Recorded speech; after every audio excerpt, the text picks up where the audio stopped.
Class 7 science chapter 4 ऊष्मा अध्याय 3 में आप पढ़ चुके हैं कि ऊनी वस्त्र जांतव रेशों से बनाए जाते हैं।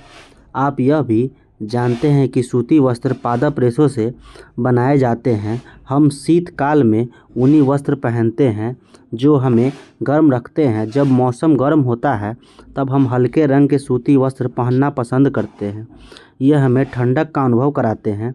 आप यह जानने के लिए अवश्य ही उत्सुक होंगे कि किसी विशेष ऋतु के लिए विशेष प्रकार के वस्त्र ही क्यों उपयुक्त होते हैं।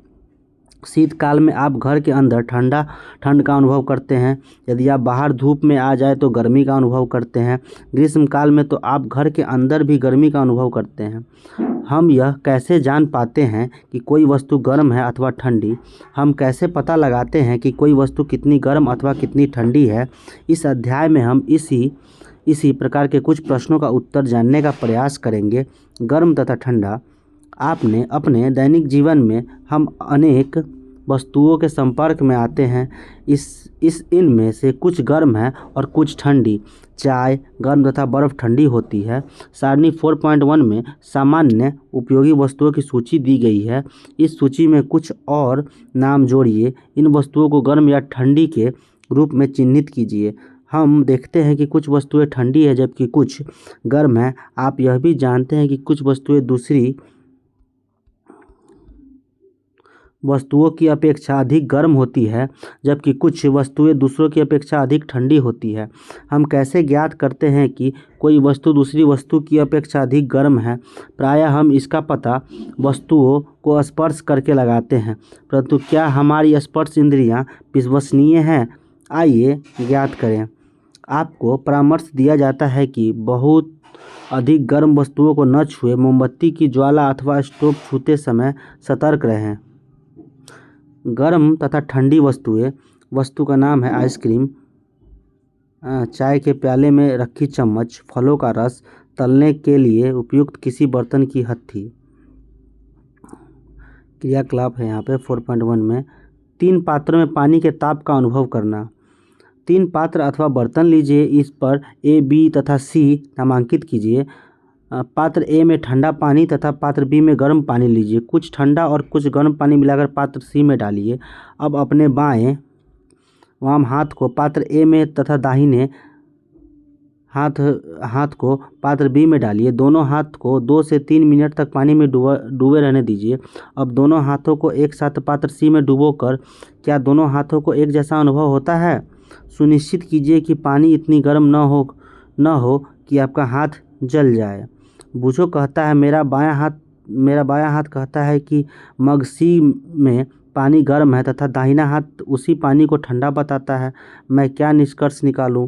बूझो की उलझन यह दर्शाती है कि यह निश्चित करने के लिए इंद्रिय कोई वस्तु गर्म है या ठंडी हम अपनी स्पर्श इंद्रिय पर विश्वास नहीं कर सकते। यह हमें कभी भी धोखा दे सकती है। तब हम यह कैसे ज्ञात करते हैं कि कोई वस्तु वास्तव में कितनी गर्म है?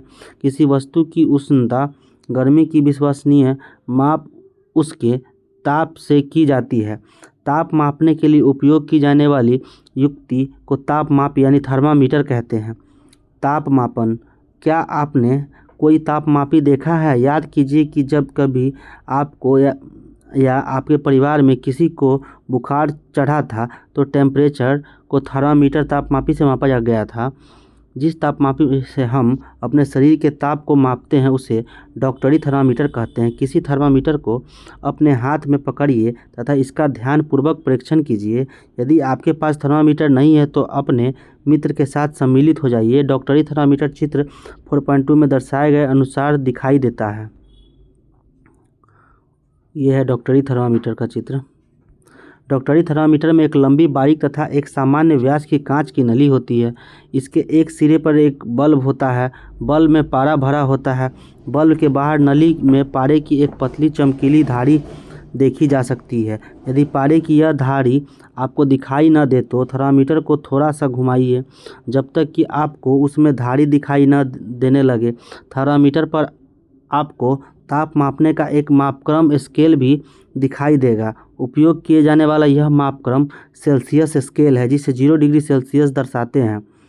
बूझो दुविधा में है कि चित्र 4.2 में दर्शाए दो मापक्रमों में से वह किसे पढ़े। पहेली ने उसे बताया कि भारत में हमने सेल्सियस स्केल को अपनाया है और हमें इसी स्केल का उपयोग करना चाहिए।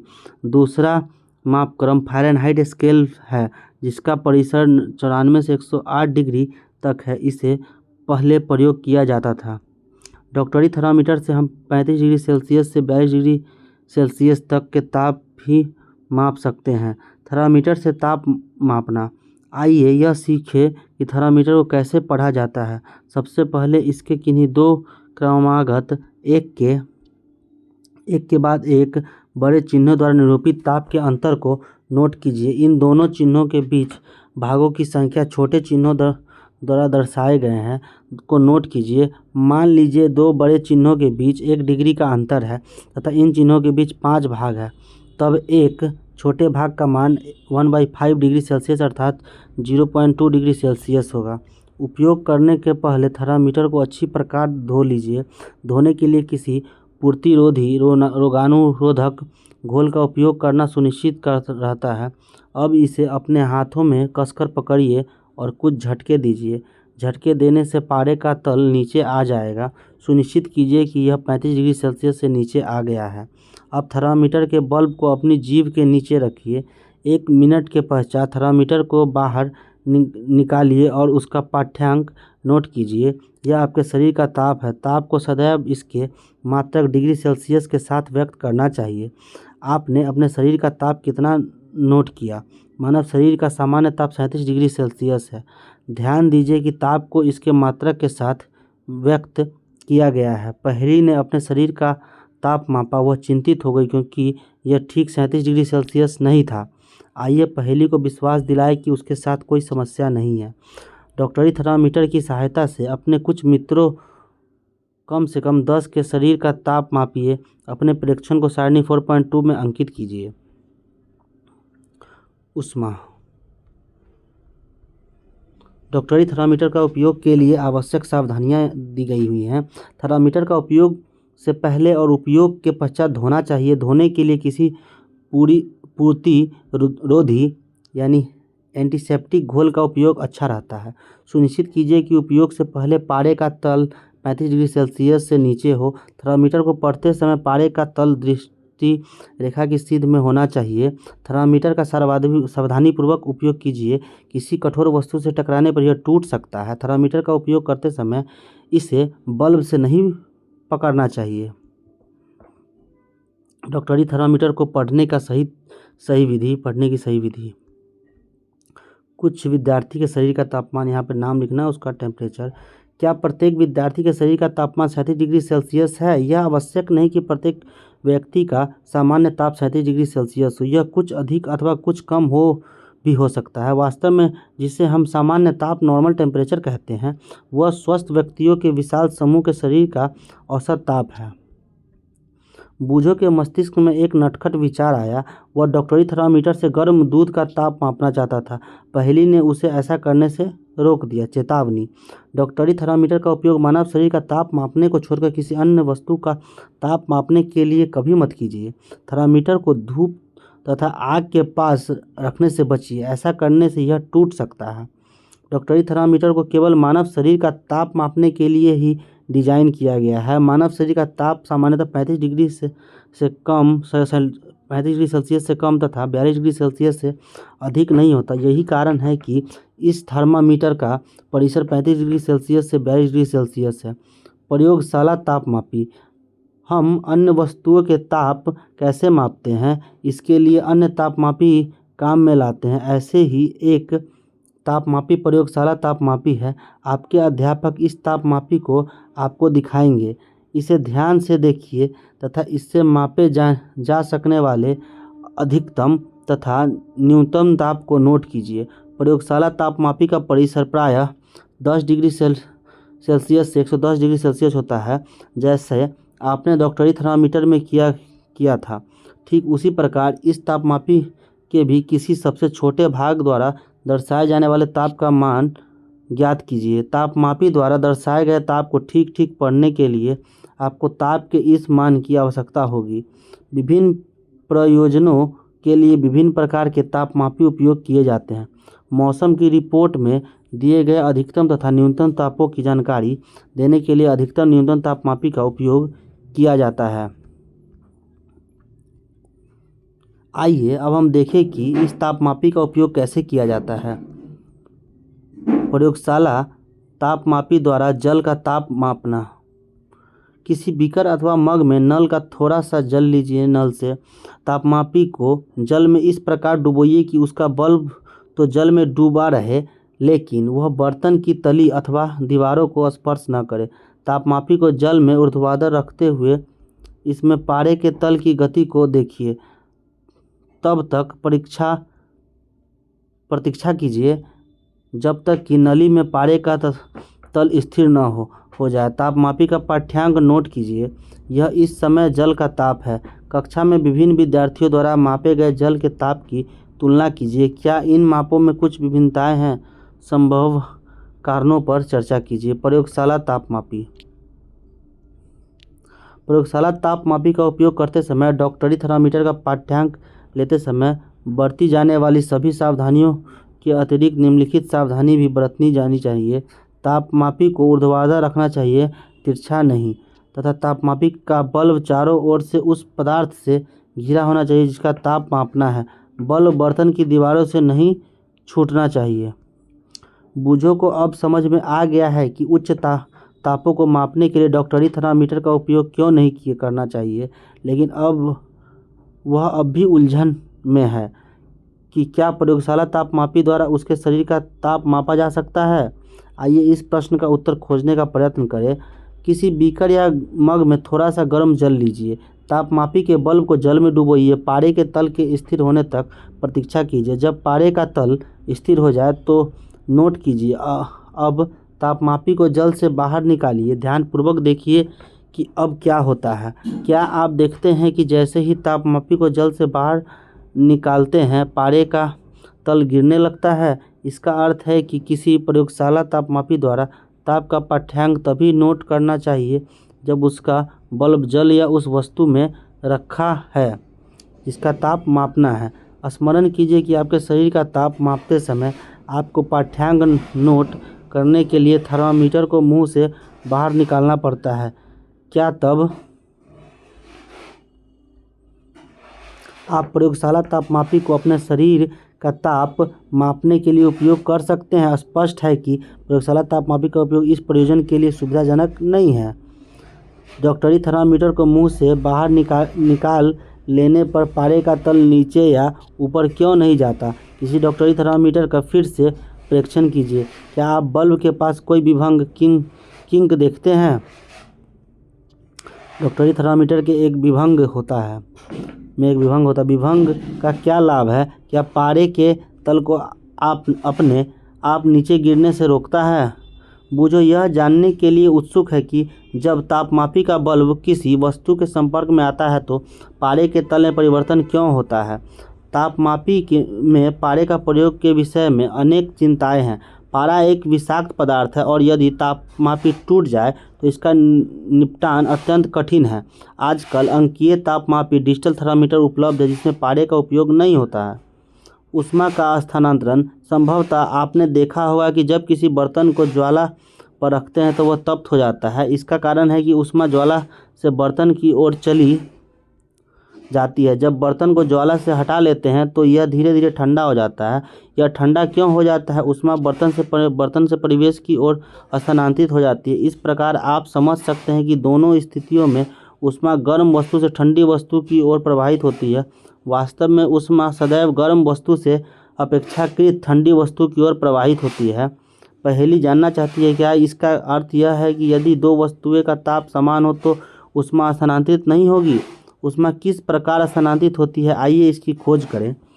एल्युमिनियम या लोहे जैसे किसी धातु की एक छड़ अथवा चपटी पट्टी लीजिए। छड़ पर मोम के छोटे छोटे टुकड़े चिपकाइए। ये टुकड़े लगभग समान दूरियों पर होने चाहिए। छड़ के एक सिरे को एक प्रयोगशाला स्टैंड पर कसिए। यदि आपको स्टैंड न मिले तो आप छड़ के एक सिरे को ईंट के बीच में दबाकर रख सकते हैं। अब छड़ के दूसरे सिरे को गर्म कीजिए और ध्यानपूर्वक देखिए। किसी धातु की पट्टी में ऊष्मा के स्थानांतरण का अध्ययन। मोम के टुकड़े का क्या होता है? क्या ये टुकड़े गिरना आरंभ कर देते हैं? कौन सा टुकड़ा सबसे पहले गिरता है? क्या आप सोचते हैं कि ऊष्मा ज्वाला के सबसे निकट के सिरे से दूसरे सिरे की ओर स्थानांतरित होती है? वह प्रक्रम जिससे ऊष्मा किसी वस्तु के गर्म सिरे से ठंडे सिरे की ओर स्थानांतरित होती है चालन कहलाता है। ठोसों में ऊष्मा प्रायः चालन के प्रक्रम द्वारा स्थानांतरित होती है। क्या सभी पदार्थों में ऊष्मा का चालन आसानी से होता है? आपने अवश्य देखा होगा कि खाना पकाने के लिए उपयोग किए जाने वाले धातु के बर्तन में प्लास्टिक या लकड़ी की हत्थी लगी होती है। क्या आप किसी तप्त बर्तन को हत्थी से पकड़कर बिना हाथ जलाए उठा सकते हैं? किसी छोटे बर्तन या बीकर में गर्म पानी लीजिए। कुछ वस्तुएं जैसे इस्पात, स्टील की चम्मच, प्लास्टिक का स्केल, पेंसिल तथा विभाजनी डिवाइडर एकत्र कीजिए। इन सभी वस्तुओं के एक सिरे को गर्म पानी में डुबोइए। कुछ देर प्रतीक्षा करने के पश्चात दूसरे सिरे को छूकर देखिए। अपने परीक्षणों को सारणी 4.3 में लिखिए। वस्तु और पदार्थ जिस वस्तु की बनी है, क्या दूसरा सिरा गर्म होता है या नहीं? स्टील की चम्मच धातु से बनी है और गर्म हो जाता है। जो पदार्थ अपने से होकर ऊष्मा को आसानी से जाने देता है उसे ऊष्मा का चालक कहते हैं। इसके उदाहरण है एल्युमिनियम, आयरन तथा कॉपर, तांबा। जो पदार्थ अपने से होकर ऊष्मा को आसानी से नहीं जाने देते उसे ऊष्मा का कुचालक कहते हैं। विभिन्न पदार्थों में ऊष्मा का चालन, जैसे प्लास्टिक तथा लकड़ी, कुचालकों को ऊष्मारोधी भी कहते हैं। जल तथा वायु ऊष्मा के कुचालक है। तब इन पदार्थों का ऊष्मा स्थानांतरण कैसे होता है, आइए पता लगाएं। गोल पेंदे का प्लास्टिक लीजिए। यदि फ्लास्क उपलब्ध न हो तो बीकर लिया जा सकता है। इसे जल से 2/3 भरिए। इसको किसी तिपाई पर रखिए अथवा फ्लास्क को रखने का कोई ऐसा प्रबंध कीजिए जिससे कि आप इसके नीचे एक मोमबत्ती रखकर इसे गर्म कर सके। फ्लास्क में जल के स्थिर होने की प्रतीक्षा कीजिए। एक स्ट्रॉ की सहायता से फ्लास्क के पंदे पर पोटेशियम परमैंगनेट का एक क्रिस्टल धीरे से रखिए। अब क्रिस्टल के ठीक नीचे मोमबत्ती जलाकर जल को गर्म कीजिए। आप अपने परीक्षणों को नोटबुक में लिखिए तथा जो कुछ आप देख रहे हैं उसका चित्र भी बनाइए। जब जल को गर्म करते हैं तो ज्वाला के पास का जल गर्म हो जाता है। गर्म जल ऊपर उठता है। इस गर्म जल के आसपास का ठंडा जल उसका स्थान लेने के लिए आ जाता है। फिर यह जल भी गर्म होकर ऊपर उठता है और आसपास से जल फिर इसके स्थान पर आ जाता है। यह प्रक्रिया तब तक चलती रहती है जब तक कि सारा जल गर्म न हो जाए। ऊष्मा स्थानांतरण की इस विधि को संवहन कहते हैं। जल में ऊष्मा का संवहन। वायु में ऊष्मा का स्थानांतरण किस प्रकार होता है? धुआं किस दिशा में जाता है? ऊष्मा स्रोत के पास की वायु गर्म होकर ऊपर उठती जाती है। इस प्रकार यह वायु भी गर्म हो जाती है और यह प्रक्रिया चलती रहती है। क्रियाकलाप 4.9 द्वारा आप इस विचार की पुष्टि कर सकते हैं। एक मोमबत्ती जलाइए। अपने एक हाथ को ज्वाला के ऊपर तथा दूसरे हाथ को ज्वाला के पास में रखिए।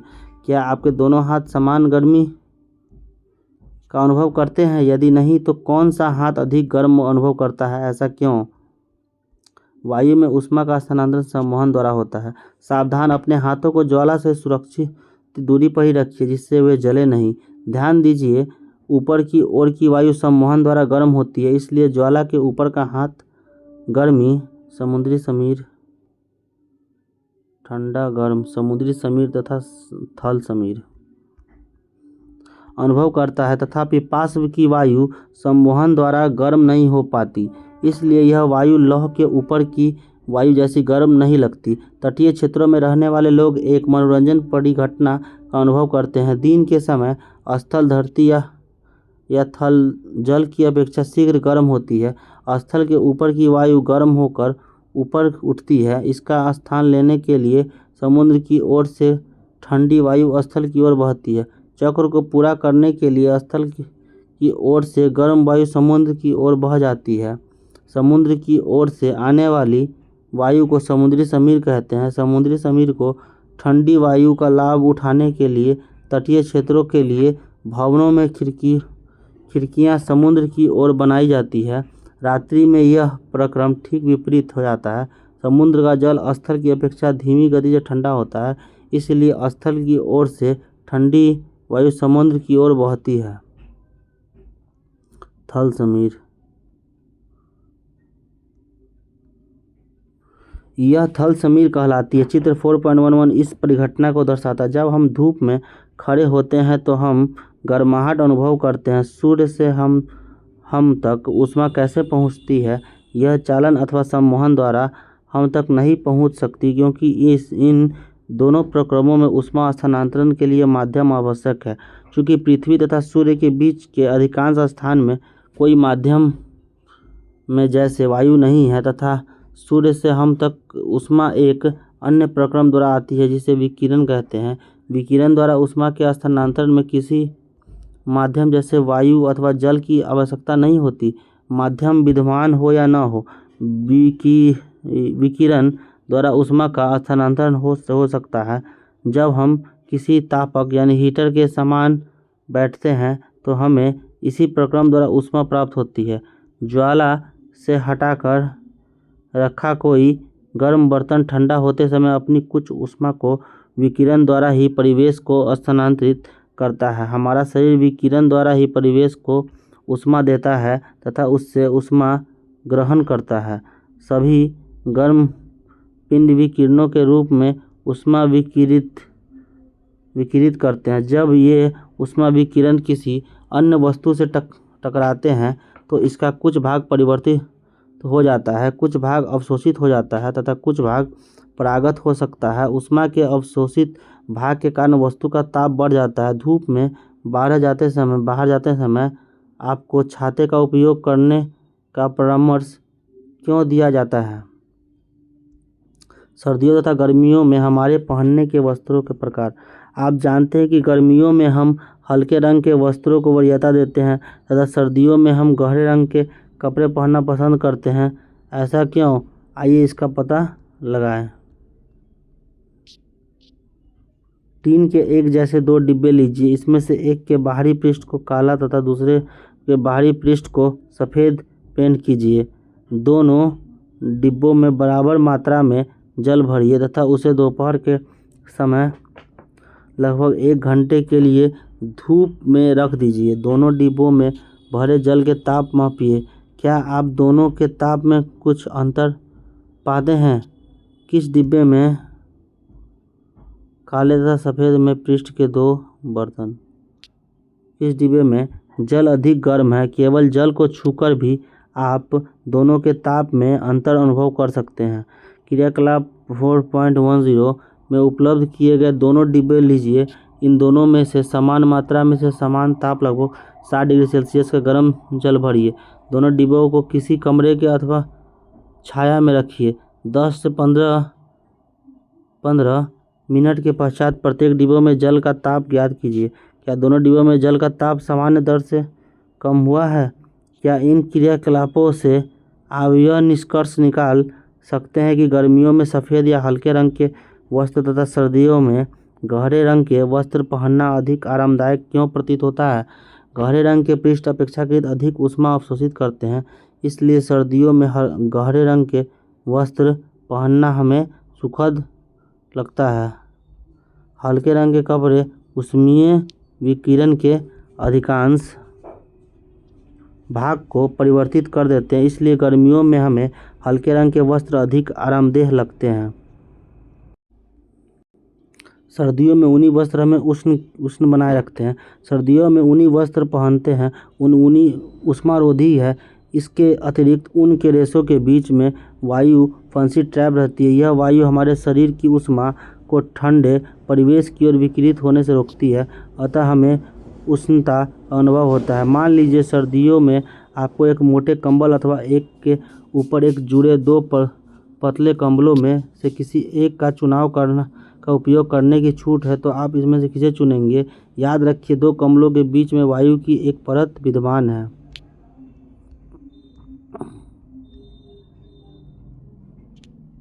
हम अपने घरों में ठंडा या गर्म रखने के लिए कोयला या लकड़ी जैसे ईंधन की अथवा विद्युत का उपयोग करते हैं। क्या ऐसा भवन बनाना संभव है जिस पर बाहर की गर्मी या सर्दी का कोई प्रभाव न पड़े? भवन की बाहरी दीवार को यदि ऐसा बनाया जाए कि उसके बीच में वायु की एक परत बंद हो जाए तो ऐसा संभव किया जा सकता है। ऐसा करने की एक विधि है भवन निर्माण में खोखली ईंटों का उपयोग किया जाए, जो कि आजकल उपलब्ध है। प्रमुख शब्द सेल्सियस स्केल, अधिकतम न्यूनतम तापमापी, ताप चालन, उष्मारोधी तापमापी, चालक, थल समीर, थर्मामीटर, संवहन, समुद्र समीर, अंकीय तापमापी, कुचालक, विकिरण प्रतिरोधी।